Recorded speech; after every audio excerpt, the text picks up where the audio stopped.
Akhirnya saya nemuin sebuah smartwatch minimalis kecil built-in GPS. Di video ini saya akan coba compare dengan daily driver saya yang sama-sama built-in GPS. Harganya ini juga mirip-mirip. Di video ini juga saya nggak akan review ya, tapi lebih menyampaikan pengalaman saya menggunakan smartwatch Garmin pertama saya. Ini dia Garmin Forerunner 55. Untuk dari segi desain dia modelnya round screen, ini saya cukup suka ya, karena cukup bosan aja sih. Terlalu lama dengan yang model square ya. Ini daily driver saya. Build quality-nya Garmin sendiri terbilang cukup ringan, solid. Material ini terlihat sih dari plastik ya. Karena dia ringan, pastinya cukup nyaman ketika dibawa untuk berlari atau berolahraga ya. Beratnya sendiri kalau saya timbang dengan keseluruhan smartwatch 37,2 gram. Kalau dari segi ukuran sendiri memang nggak terlalu kecil, juga nggak terlalu besar banget ya. Pas aja di lengan saya yang kecil nih, lingkar 16 cm. Kalau saya ukur untuk tebal di pinggir case-nya 11,11 mm dengan tebal di tengah case-nya dekat sensor heart rate ada di 12,80 mm. Diameternya sendiri 42,25 mm dengan lug to lugnya 43,40 mm. Strapnya sendiri cukup kecil di 20 mm.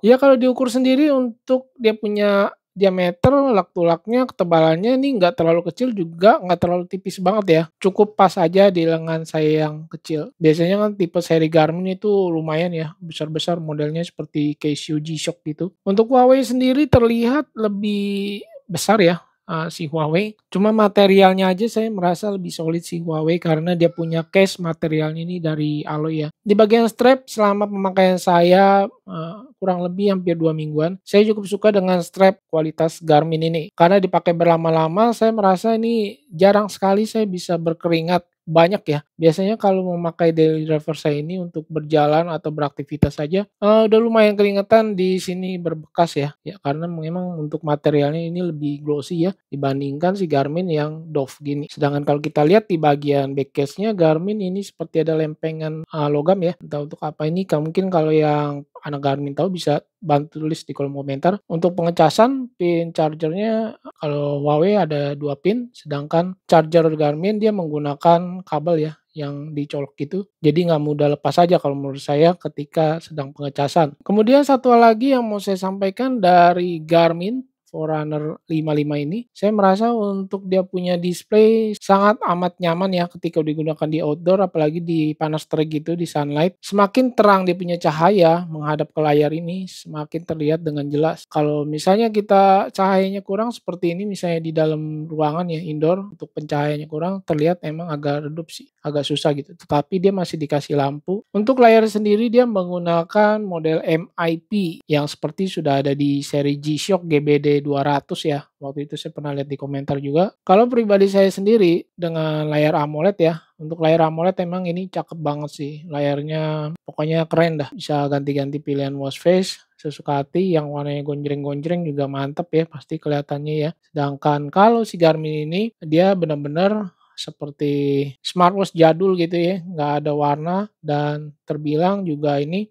dia belum touchscreen layarnya. Jadi dia menggunakan semuanya ini dengan tombol. Tombolnya ada 5 buah tombol dan semuanya ini berbeda-beda fungsinya ya. Kalau yang smartwatch kebanyakan kan udah pakai touchscreen jadi lebih praktis aja gitu ya. Tapi lagi yang saya rasakan ketika di outdoor itu berbeda guys. Kalau di outdoor saya merasa lebih puas memakai tombol ya. Lebih presisi ketika ingin melihat suatu data atau misalnya kita mau lihat langkah kaki, denyut jantung, atau stress level, kita tinggal menggunakan tombol tanpa swipe lagi. Jadi saya merasa lebih presisi aja ketika mencari satu fitur. Kalau di slide-slide gitu kan ngerinya kelewat atau kurang sensitif ya. Apalagi kalau lengan kita jarinya basah, berkeringat itu susah untuk swipe. Untuk mengganti-ganti tampilan watch face ini saya pertamanya awalnya agak bingung ya. Saya coba-coba tekan aja, tekan dan tahan di bagian tombol tengah sebelah kiri. Ini dia ada muncul tampilan jam, kita tekan di bagian kanan atas. Ini untuk memilih ya, select. Kemudian pilih up and down-nya dari yang tengah maupun yang bawah. Seperti ini guys. Dan menurut saya ini model pointernya cakep-cakep dan model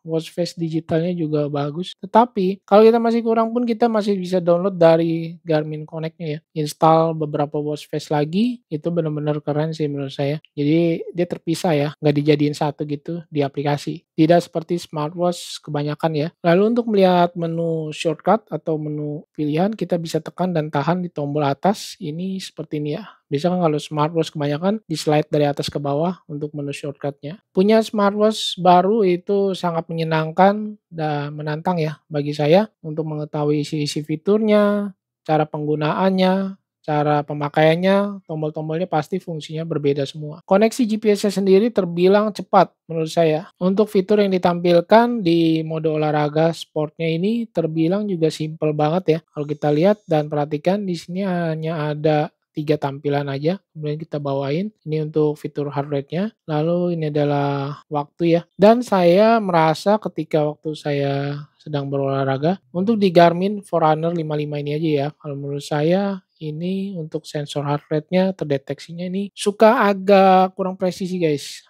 kurang akurat gitu ya dibandingkan dengan daily driver saya. Biasanya sensor heart rate di Huawei V3 ini saya merasa agak lumayan tinggi heart rate saya ketika melakukan olahraga. Sedangkan di Forerunner 55 ini saya merasa dia ini rendah gitu, jadi nggak stabil. Kadang-kadang untuk auto pulse-nya sendiri juga suka off sendiri, kurang bergerak dikit aja dia langsung pause. Jadi lebih baik saya matikan untuk auto pause-nya. Untuk getarannya sendiri ini terbilang kencang suaranya. Dan untuk heart rate sensor ketika waktu digunakan, misalnya jam ini udah saya taruh lama, kemudian saya gunakan gitu ya. Saya merasa untuk heart rate sensornya ini terbilang agak lambat mendeteksi heart rate saya. Jadi ada jeda waktu gitu. Lalu untuk sensornya nih ya, sensor geraknya ketika saya bermain musik, terutama yang menggunakan lengan itu drum ya. Saya terbaca oleh si Garmin Forerunner 55 ini untuk kegiatan bersepeda. Biasa sedangkan di Fitri ini ketika saya pakai untuk bermain musik drum, dia benar-benar bisa mendeteksi ya, saya itu bergerak untuk berjalan atau tidak. Jadi ketika saya tidak berjalan, otomatis memang ada pergerakan dia terbaca step trackernya tetapi nggak seloncer si Garmin. Garmin ini terbilang step trackernya ini lumayan aktif, sensitif ya. Untuk langkah sedikit aja atau pergerakan gitu terbacanya sebagai aktivitas. Pairing ke aplikasinya Garmin Connect juga saya merasa ini agak sedikit lambat dibandingkan si Huawei V3 daily saya nih. Ketika terhubung ke Bluetooth biasanya si Huawei ini lebih cepat untuk tersambung. Sedangkan si Garmin ini menunggu ya, ada jeda waktu untuk mensinkronisasi. Yang saya suka selanjutnya di bagian seperti stress level, body baterai, heart rate monitor. Ini semua berjalan secara real time atau berkelanjutan di background belakang guys, selama kita pakai ya. Jadi kalau misalnya smartwatch daily saya ini kan seperti misalnya stress level, ini saya merasa dia tidak berjalan real time ya. Jadi dia berjalan di background belakang tetapi yang ditampilkan itu tidak real time. Jadi berbeda dengan si Garmin ini ya. Tiap detik, setiap menit ini dia ada pergerakan gitu. Kemudian juga kalau si seri Garmin ini yang saya suka dari Garmin ini ada fitur yang namanya body baterai. Sedangkan kalau smartwatch kebanyakan kan tidak ada ya. Jadi saya suka mengontrol dari body baterai saya, terutama ini cocok buat dipakai sewaktu tidur ya. Sleep data. Sleep data kita bisa mengetahui body baterai kita ketika waktu bangun tidur itu berapa persentasenya. Kalau yang tipe Garmin Forerunner 55 ini saya cek tidak ada skor tidur. Berbeda dengan si Fitri, sleep datanya dia punya skor tidur. Untuk pengoperasian, kalau yang kaum awam misalnya seperti saya, ini agak bingung ya pertama kali mencoba smartwatch Garmin dari Garmin ini ya, ini Garmin pertama saya. Saya coba cari tahu di YouTube tutorialnya. Seperti yang kita lihat di sini, kalau kita lihat memang ada tulisannya kecil-kecil, tapi karena kita belum pernah menggunakannya, jadi kita masih awam ya, kurang paham gitu. Saya masih menebak-nebak dan ketika memakai satu harian saya baru nggak. Jadi pokoknya kalau Garmin itu sebagian sebelah kiri, tengah, dan bawah ini untuk up and down. Bisa juga untuk select di bagian kiri atas tengahnya ini ya. Kemudian yang bagian tombol kanan atas untuk memilih ke mode sport, olahraga. Juga select juga bisa. Back pastinya tombol yang bagian kanan bawah. Seperti yang tadi saya sebutkan, tombol kiri bagian atas ini ditekan dan tahan fungsinya untuk masuk ke mode shortcut. Nah, seperti ini. Dia lampu juga menggunakan tombol yang bagian atas ini. Tombol yang bawah sebelah kiri tekan dan tahan ini untuk mengkoneksikan ke koneksi telepon atau smartphone kita.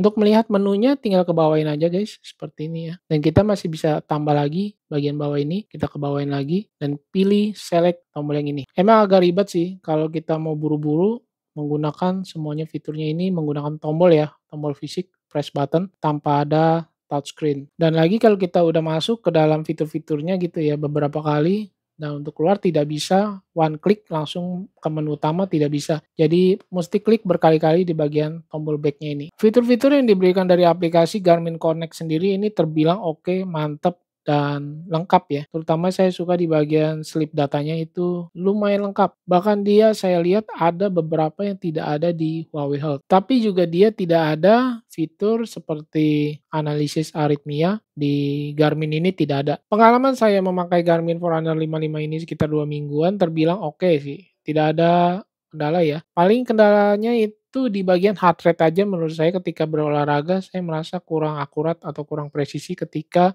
digunakan untuk berolahraga di outdoor ya. Untuk dibawa tidur ini nyaman banget karena dia punya diameter kecil, strapnya juga ini dipakai juga nyaman, ukuran 20 milimeter dan dia tidak mudah berkeringat ya.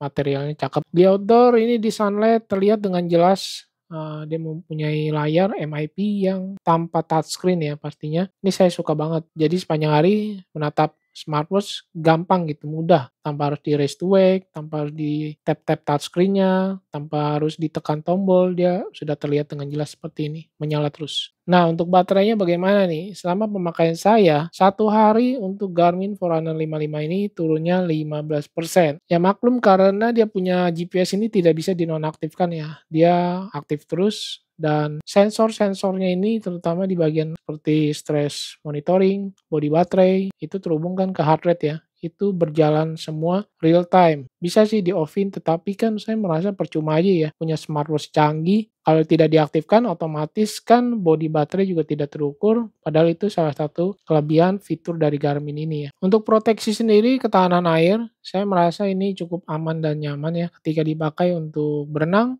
cuci tangan, kehujanan, karena saya melihat ini tidak ada lubang speaker dan mic ya, dan dia tidak ada Bluetooth call pastinya. Jadi dia hanya notifikasi aja, telepon masuk atau chat masuk, ini bisa terbaca. Notifikasi chat masuk bisa terbaca dengan jelas, walaupun memang tidak full karakter ya. Ya lumayan aja ini karena dia pesan singkat dan layarnya juga ini tidak besar banget. Display ukurannya aja cuma 1,04 inch dengan resolusinya 208 kali 208 pixel. Untuk di bagian layar dia sudah menggunakan material yang tertulis mineral crystal. Jadi seperti di G-Shock gitu ya. Untuk harganya sendiri ini bervariasi ya. Ada yang jual di 1,9 juta, ada jual 1,8 juta. Kalau saya lihat ini kebanyakan di 1,9 deh. Kalau dari segi harga sendiri, Huawei Fit 3 ini terbilang lebih murah ya, di 1,7 bahkan kemarin menyentuh di harga 1,5 juta di tanggal kembar ya, 2 bulan 2. Tapi tetap yang namanya Garmin ya tetap Garmin guys. Jadi berbeda lah ya untuk sportwatch atau smartwatch kebanyakan. Fungsinya bahkan saya lihat untuk chipnya sendiri dia memakai dari seri Garmin sendiri. Ya untuk hal-hal yang perlu diperhatikan buat teman-teman yang mau beli smartwatch, terutama untuk seri Garmin ini ya. Satu hal dia punya layar ini belum touchscreen pastinya ya. Untuk yang touchscreen sih ada, pasti harganya juga beda, lebih mahal. Banyakan dia memakai tombol seperti ini fungsinya dan layarnya belum AMOLED. Masih menggunakan MIP untuk di outdoor ini di sunlight aman banget, terlihat dengan jelas. Semakin terang layarnya semakin jelas terlihat. Lalu untuk pengecasan saya merasa dia ini seperti si mouse-nya Apple yang dicolok dari bawah gitu ya. Jadi dia tidak bisa ditidurin begini ketika mengecas guys. Dia menghadapnya ke bawah atau menyamping seperti ini ya. Diameter walaupun terlihat ukurannya kecil, minimalis, ketika diukur dengan angka ini terlihat lumayan di 42 milimeter diameternya. Dan ketebalannya juga cukup lumayan, tidak terlalu tipis banget. Kemudian fitur Bluetooth call di smartwatch seri Garmin ini tidak ada ya. Jadi fungsinya ya untuk sportwatch aja gitu, berolahraga. Ada sih yang versi Bluetooth call-nya di seri Garmin, tetapi harganya juga udah beda itu guys. Lalu lagi untuk fitur olahraga, saya menggunakannya di outdoor. Di GPS-nya, saya merasa itu kurang presisi juga, kurang akurat gitu.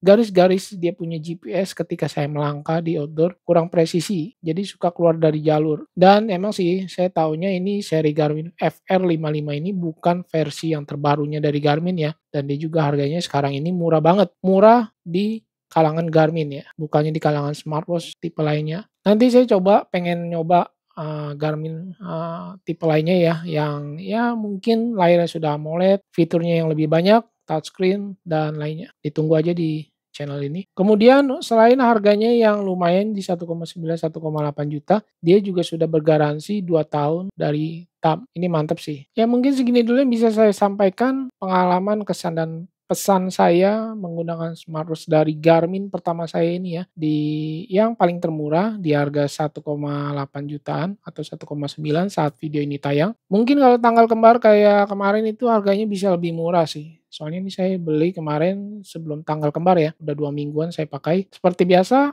habis review atau unboxing saya akan jual kembali di lapak saya, bisa cek linknya di deskripsi. Dan tidak menutup kemungkinan saya juga pengen nyoba smartwatch keren terbaik seperti Coros atau Sunto, saya pengen coba aja gitu ya. Thanks for watching, stay ready, dan nantikan video saya selanjutnya.